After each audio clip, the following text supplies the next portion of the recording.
హాయర్స్ welcome to our channel. Ram Gopal Varma గారు వాళ్ళంతా కూడా ఆయన న్యూసే అరెస్ట్ అయిపోతారు. ఆయన ఇంటికి కూడా పోలీసులు వచ్చేసారు. పొద్దునుంచి కూడా చూస్తున్నారు నన్ను అరెస్ట్ చేయడానికి అని చెప్పేసి వార్తలు హడావిడి చేస్తే మనంతా కూడా చూస్తాం. కాకపోతే ఆర్జీవి గారు మాత్రం అసలు కనబడట్లేదు. అజ్ఞాతంలోకి వెళ్ళిపోయారు, పారిపోయారని చెప్పేసి కొందరు, కోయంబత్తూర్‌లో ఉన్నారని చెప్పేసి కొందరు, శంషాబాద్ దగ్గర ఉన్నారని చెప్పేసి ఈ విధంగా వార్తలైతే వస్తున్నాయి. అసలు ఆర్జీవి గారు ఎక్కడికెళ్లారు? మరి పోలీస్ విచారణకు ఎందుకు హాజరు కాలేదు? ఈ విధంగా పోలీసులకు విచారణ హాజరు కాకుండా కనబడకుండా ఉంటే ఆయన అరెస్ట్ చేసే అవకాశం అయితే ఉందా లేదా? ఇప్పుడు ఇదే అంశం మీద డిస్కస్ చేయడానికి ప్రెజెంట్ మనతో పాటు జగదేవ్ గారు సీనియర్ జర్నలిస్ట్ ఉన్నారు. వారితో ఒకసారి డిస్కస్ చేసి తెలుసుకుందాం. సార్ నమస్కారం సార్. నమస్తే అమ్మ. సార్ ఇవాళ ఆర్జీవి గారు విచారణకు హాజరు కాలేదు. అంటే రెండోసారి ఇది 19 నాడు నోటీసులు ఇచ్చారు. ఆ రోజు హాజరు కావాలని చెప్పేసి అప్పుడు ఆ టైం కావాలన్నారు. మళ్ళీ 25 నాడు హాజరు కావాలని మళ్ళీ నోటీసులు ఇచ్చారు.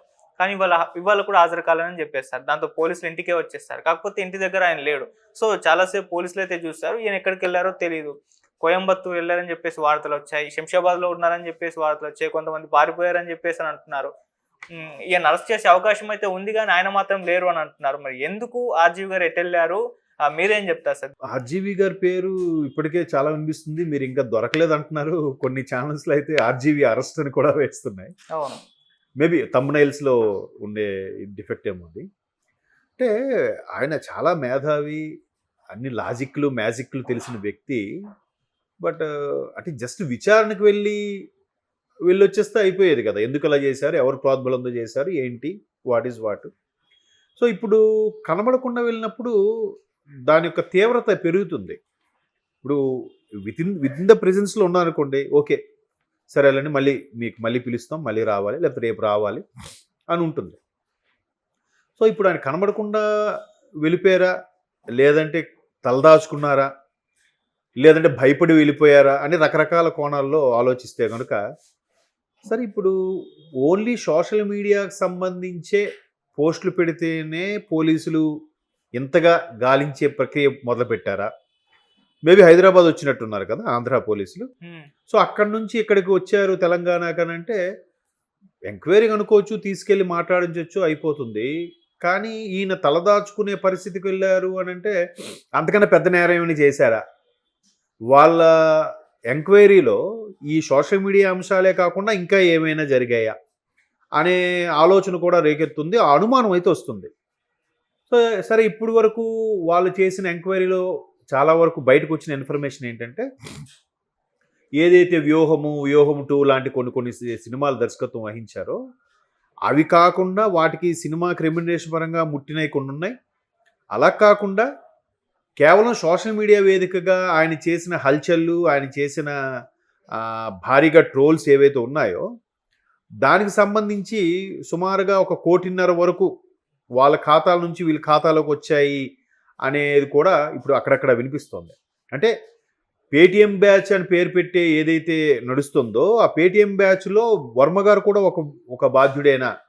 ఈయన కూడా వాళ్ళకి దొరికిపోయారు. ఇప్పుడు చూసారా, చిట్ ఫండ్ కంపెనీ ఎలా ఉంటుందంటే అందరి దగ్గర చిట్స్ తీసుకొని ఒక్కొక్కసారి జెండా ఎత్తేస్తుంది. మొన్న ఆయన ఆయన పేరు వేణు ఏదో, ఒక సామాన్యుడు పరిటాల సునీత గారి దగ్గరికి వెళ్ళి అక్కడికి వెళ్ళి తొడగొట్టి రారాని అందు తేలుస్తా అంటే ఈయన స్థాయి ఏంటి, పరిటాల గారి స్థాయి ఏంటి? అక్కడికి వెళ్ళి మాట్లాడి అంతా ఆయన అరెస్ట్ చేసుకొని మొత్తం ఎంక్వైరీ చేశాక ఇప్పుడు బయటకు వచ్చి ఏం చెప్తున్నాడు? నాలాగా మీరు ఎవరూ మోసపోవద్దు, ఉద్యోగము సద్యోగము లేకుండా, వ్యాపారము సంపాదన లేకుండా కేవలం పార్టీ అనుకుని తిరగద్దు, కార్యకర్తలారా నాలా నష్టపోవద్దని చెప్పి హితబోధ చేస్తున్నాడు. జ్ఞానోదయం కలిగినట్టుంది. అంటే ఎవరి స్థాయి వాళ్ళు మాట్లాడాలి కదా. బోరుగడ్డ గారు కూడా అలాగే మాట్లాడారు. సో ఇప్పుడు ఈయన మంచి రేంజ్ ఉన్న డైరెక్టరు, టాప్ 10 డైరెక్టర్స్లో ఒకరుగా ఉంటారు ఎప్పుడు ఇండియాలో. అంటే ఇప్పుడు కాదులేండి, ఒకప్పుడు చూసుకుంటే. సో అటువంటి ఎంతోమంది ఫాలోవర్స్ని పెంచుకున్న ఆర్జీవి గారు ఇట్లా ఒక వ్యక్తికి ఫేవర్గా ఉండడం, ఒక వ్యక్తి ఆరాధన గురించి నేను ఎప్పుడు చూడలే. ఆయన నాకు అమ్మాయిలంటే ఇష్టం, ఆడదంటే ఇష్టం అని చెప్పిన చాలా సందర్భాలు ఉన్నాయి. కానీ ఒక మగవాడుగా జగన్మోహన్ రెడ్డి గారిని ఇష్టపడ్డము, లేదంటే పార్టీని ఇష్టపడ్డము, వాళ్ళకి ఫేవర్గా ఈ విధంగా సోషల్ మీడియా వేదికగా కొన్ని విసురులు, చమక్కులు అవన్నీ కామెంట్ చేయడం అనేది ఆశ్చర్యంగా అనిపించింది. ఏమోలే, ఆయన ఇందులో కూడా వెటకారం వెతుక్కొని ఎంజాయ్ చేస్తున్నాడేమో అనుకుంటాం. నేనైతే అలాగే అనుకుంటాను. ఎందుకంటే ఒక కామెంట్ చేస్తే దాని మీద వెంటనే సోషల్ మీడియాలో కానీ ఛానల్స్లో కానీ చర్చ. ఆర్జీవి ఎక్స్లో ఇలా పోస్ట్ పెట్టారు, లేదా ఆర్జీవి ఇలా కామెంట్ చేశారు, అసలు ఆయన ఏ సందర్భంలో ఇలా కామెంట్ చేశారు, ఎవరినైనా ముక్కుసూటిగా ఓపెన్గా కడిగి పారేసే ఆర్జీవి గారు ఎందుకు ఇలాగ అన్నారని మనం చర్చలు పెట్టుకుంటాం. అలా పెట్టుకున్నప్పుడు నేనేమనుకుంటానంటే అలా పెడుతున్నాం అంటే ఆయన అక్కడ నుంచి చూసి చూడరా ఒక స్టేట్మెంట్, ఒక బిస్కెట్ వేస్తే ఎన్ని కుక్కలు వచ్చే చూడు ఆ బిస్కెట్ కోసం అన్నట్టుగా ఆయన ఎంజాయ్ చేస్తాడేమో అని నా ఫీలింగ్. నాకు అలాగ వచ్చినప్పుడు చాలా చిరాకు వస్తుంది, చాలా కోపం అనిపిస్తుంది. బట్ ఛానల్స్ కూడా అలాగే ఉన్నాయనుకోండి. సో ఇప్పుడు అలాగ అనుకుని ఆయన చెలరైపోయి చాలా చేశాడు. ఇప్పుడు ఎంక్వైరీకి పత్రం అందించారుగా. ఎస్ఐ స్థాయి వ్యక్తి ఎవరు వెళ్ళి తీసుకున్నారు, వస్తా అని చెప్పారు, కొంత టైం కావాలన్నారు, మేబీ ఇచ్చినట్టున్నారు. సర్లే అని చెప్పి మళ్ళీ వచ్చారు. ఇవాళ వచ్చేసరికి లేరు. ఎందుకు? అబ్స్కాండ్ అయితే తీవ్రత పెరుగుతుంది కదా. ఇప్పుడు అక్కడే ఉన్నారనుకోండి, నువ్వు తప్పు చేయలేదు కాబట్టి ధైర్యంగా ఉన్నావు అనుకుంటా. పారిపోయిన అర్థం ఏంటి? నువ్వు తప్పు చేసినట్టే. ఇంకేదో ఉన్నాయి, ఇది ఒకటే కాదు, ఇంకా లొసుకులు ఏవో ఉన్నాయి, ఇంకేవో ఇష్యూస్ బయటపడ్డాయి, ఇంకా ఏవేవో వాళ్ళ ఎంక్వైరీలో కొన్ని రకాల విషయాలు బయటకు వచ్చాయి.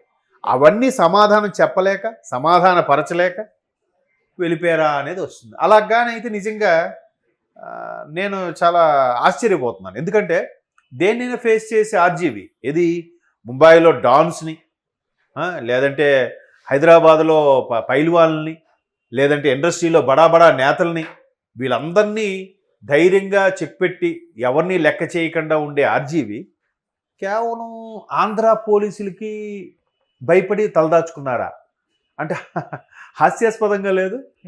అంటే ఇంకేదో ఉంది, కేవలం సోషల్ మీడియా కోసం వల్ల తప్పుడు రాతల వల్లే ఈయన ఎంక్వైరీకి పిలుస్తున్నారు, అందుకోసం ఈయన తప్పించి తిరుగుతున్నాడంటే. ఇప్పుడు ఆయన ఎవరు భార్గవ్ కూడా అలాగే ఉన్నారట, అబ్స్కాండ్లో ఉన్నారంట. ఎవరు? సజ్జల భార్గవ్ గారు. సో వీళ్ళందరితో కూడా రాయిపించింది, చెప్పి చేయించింది, వెనక నుండి నడిపించింది ఆయనే అని ఒక టాక్ ఉంది. మేబీ అందుకు ఆయన తలదాచుకున్నారు అన్నట్టు కూడా వార్తలు వస్తున్నాయి. మరి ఈయన కూడా వీళ్ళందరికి కూడా చెప్పింది, అందుకు నడిపించింది ఈయనేనా?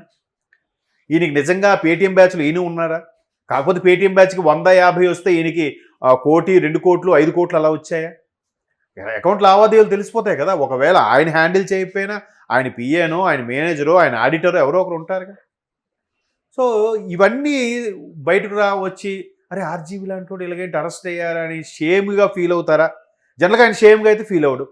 ఆయనకి నిజంగా ఏ ఫీలింగ్స్ ఉండవని నా అభిప్రాయం. అంటే అట్లా బయటకు ఉంటాడు కదా, ఇవన్నీ ట్రాష్ అన్నట్టుగా. ఆ మధ్యకాలంలో రాము ఇజం అని ఒక ఎపిసోడ్స్ కొన్ని రిలీజ్ అయ్యాయి. ఒక